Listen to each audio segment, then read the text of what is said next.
Hello అందరికీ, ఇవాళ వీడియోలో నేను మీకు ఒక డిఫరెంట్ డిష్ ఐటమ్ని పరిచయం చేయబోతున్నాను. సో దీనికి పేరైతే పెట్టలేదు, పేరైతే మీరే పెట్టాలి.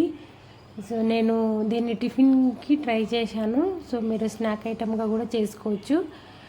ఏం లేదు, జస్ట్ ఇంట్లో ఉన్న ఇంగ్రీడియంట్స్ తోటే 10 నిమిషాల్లో మనం టిఫిన్కి కానీ, పిల్లలు ఏదన్నా తినాలనిపిస్తుందని స్నాక్స్ అడిగినప్పుడు కానీ ఇవి చేసి పెట్టవచ్చు. చాలా పెద్ద కష్టపడాల్సిన పని లేదు. సో ఇంట్లో గోధుమ పిండి కాస్త శనగపిండి ఉంటే చాలు, మనం ఇవి ప్రిపేర్ చేసుకోవచ్చు. సో దీనికోసం ముందుగా ఒక 4 కప్పుల గోధుమ పిండి తీసుకొని, 1 కప్పు శనగపిండి తీసుకొని రెండింటిని బాగా మిక్స్ చేసుకోవాలి. తర్వాత దీనిలోకి 1/2 టీ స్పూన్ దాకా పసుపు, ఒక 2 టీ స్పూన్స్ దాకా కారం చూసి వేసుకోండి. 1.5 టీ స్పూన్ దాకా ఉప్పు, అదేవిధంగా 1 టేబుల్ స్పూన్ నువ్వులు, 1/2 టీ స్పూన్ దాకా జీలకర్ర, 1/2 టీ స్పూన్ దాకా వాము యాడ్ చేసుకొని మొత్తం అంతా కూడా బాగా మిక్స్ చేసుకొని, మనం జొన్న రొట్టె చేసినప్పుడు ఏ విధంగా అయితే హాట్ వాటర్ పోసి పిండి కలుపుతామో అదేవిధంగా వాటర్ని కొద్దిగా బాయిల్ చేసి ఈ పిండిలో పోసుకొని, సో మొత్తం అంతా కూడా మన చపాతీ పిండి ఏ విధమైన కన్సిస్టెన్సీ ఉంటుందో ఆ విధమైన కన్సిస్టెన్సీలో కలుపుకొని మనం పూరిల్లాగా వత్తుకోవడమే. సో పూరిల్లానే కానీ కొంచెం డిఫరెంట్ షేప్ అన్నమాట. టేస్ట్ అయితే అద్భుతంగా వచ్చినాయి. సో తప్పకుండా ట్రై చేయండి. రొటీన్గా కాకుండా డిఫరెంట్గా ట్రై చేయాలనుకున్న వాళ్ళు వీటిని ట్రై చేయొచ్చు. సో అనుకోకుండా పాప కోసం ఏదైనా డిఫరెంట్గా చేద్దాం ఇంట్రెస్టింగ్గా అని అనిపించి మార్నింగ్ టిఫిన్కి నేను ఇది ట్రై చేసిన. సో పూరీ చేస్తే ఎప్పుడు పూరీని అన్నట్టు అనుకుంటుందని తినడానికి ఇంట్రెస్ట్ కల్పించడం కోసం ఈ విధంగా ట్రై చేశాను అన్నమాట.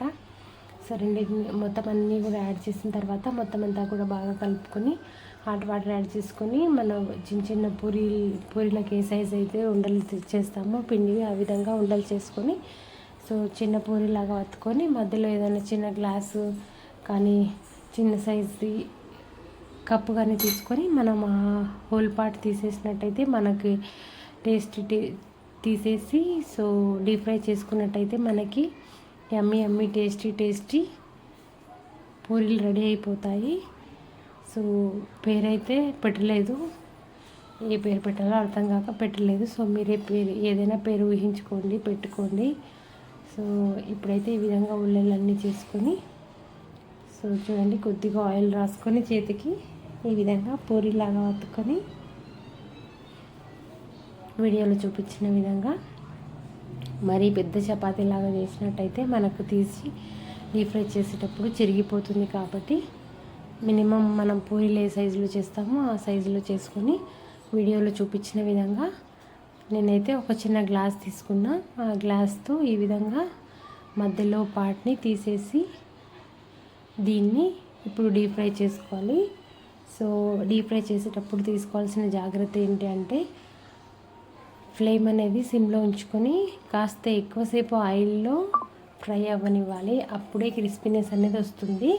సో మనం ఫ్లేమ్ ఎక్కువగా పెట్టుకొని ఫాస్ట్గా కలర్ చేంజ్ అయింది కదా అని తీసేసినట్టయితే అప్పటికప్పుడు క్రిస్పీగా ఉన్న తర్వాత మెత్తగా అయిపోతాయి. కాబట్టి ఆయిల్లో కాస్త ఎక్కువసేపు సిమ్లో ఉంచుకొని డీప్ ఫ్రై అవ్వనివ్వాలి. అప్పుడే క్రిస్పీగా క్రంచీగా వస్తాయి. సో చిన్నపిల్లలకి అయితే చాలా మంచి స్నాక్ ఐటము, తప్పకుండా ట్రై చేయండి.